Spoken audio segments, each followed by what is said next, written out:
was young. Luke stumbled over to the bathroom to collect his thoughts. The amount he consumed tonight would have knocked out a freshman in college. Someone knocks on the door and kicks it in. Here's Johnny. After some words, Luke gets his privacy back and his phone rings. The bellowing voice belongs to his father, and an ugly conversation ensues. "Luke, I'm your father," he cries. Luke hangs up and walks out. Back to the party. "I'm king of the world," he shouts after taking another drink. In his mind, it wasn't enough. All the cool kids were there. If Luke needed some extra fun, it was only a couple more dollars away. Luke found his person of interest in the form of a 5'5" scrawny prep kid. Working up the right angle to approach the almost midget didn't take long. The two slipped away for what seemed no less than a few minutes. He opened his jacket and pulled out a small black Ziploc bag. "Say hello to my little friend," he says. The offer was two options.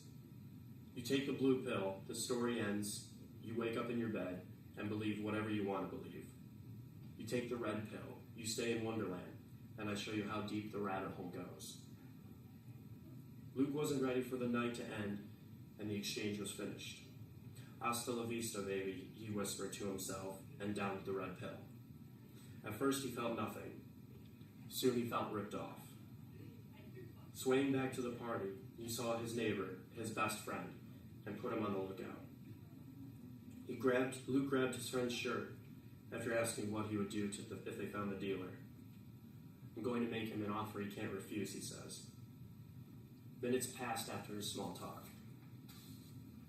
The room started to spin, and Luke felt as if he was losing himself. He gave up his search for his wanted man. Feverishly, he searched for his keys in his pocket and made the not-so-smart choice to drive home. Luke ran down the street, his heart pounding. "Run, Forrest, run" could be heard in the background. Locating his car, Luke started the engine and sped off. He knew the drive was going to be an adventure, but not a pleasant one. 10 minutes from his house, he stopped to steady himself. There's no place like home, he thought. Luke lost strength to go on. Where but the moment before was only the wide desolation and invincible roar, is now a man, erect, full-statured, not struggling frantically in the wild movement, not buried and crushed and buffeted by those mighty monsters, but standing above them all, calm and superb, poised on the giddy summit, his feet buried in the churning foam, the salt smoke rising to his knees, and all the rest of him in the free air flashing sunlight, and he is flying through the air, flying forward, flying fast as the surge on which he stands. He is a Mercury, a brown Mercury. His heels are winged, and in them is the swiftness of the sea. There is an ecstasy that marks the summit of life, and beyond which life cannot rise. And such is the paradox of living. This ecstasy comes when one is most alive, and it comes as complete forgetfulness that one is alive. This ecstasy, this forgetfulness of living, comes to the artist caught up and out of himself in a sheet of flame. It comes to the soldier, war mad on stricken field and refusing quarter. And it came to Buck, leading the pack, sounding the old wolf cry, straining after the food that was alive and fled swiftly before him. The silent circle with gleaming eyes, through the moonlight, he was sounded by the deeps of his nature and of the parts of his nature that were deeper than he, going back into the womb of time.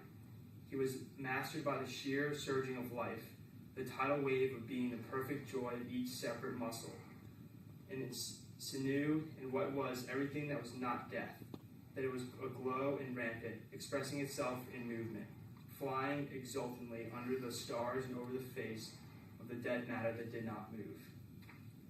There are, broadly speaking, two types of drinkers. There is the man whom we all know, stupid, unimaginative, whose brain is bitten numbly by numb maggots, who walks generously with widespread, tentative legs, falls frequently in the gutter, and who sees in the extremity of his ecstasy blue mice and pink elephants. He is the type that gives rise to the jokes and funny papers. This is contrasted to drinkers such as the narrator, who is possessed of imagination to become drunk more in the brain than in body.